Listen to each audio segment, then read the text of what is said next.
Nanakay kasi may uwi si Tix TV vlog na overripe na saging. Na ano na nga eh. Napitchit yung iba sa bag niya. Ayan. Try ko kung makakagawa ako. First time. Sana hindi palpak. Ayan. Naiwi na naman siyang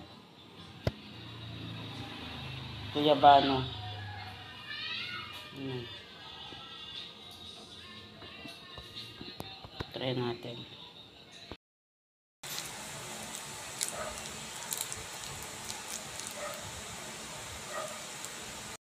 Sinigyan ko siya ng 2 egg.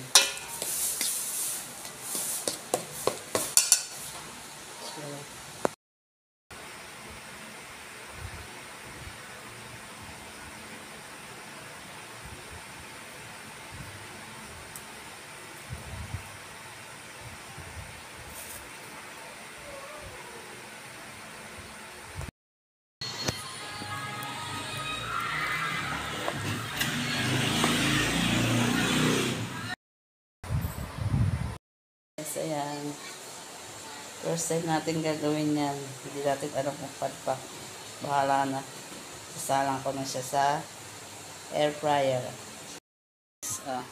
Sasalang ko na siya sa air fryer. Wala tayong bigas. Ang ingay mo naman. Nagbablog ako eh. Naluto niya yan. Oh. Nare, ikam na rin.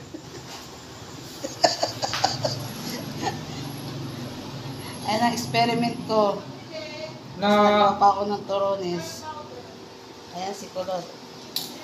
Ang gulo ng lamesa ko guys. Diba?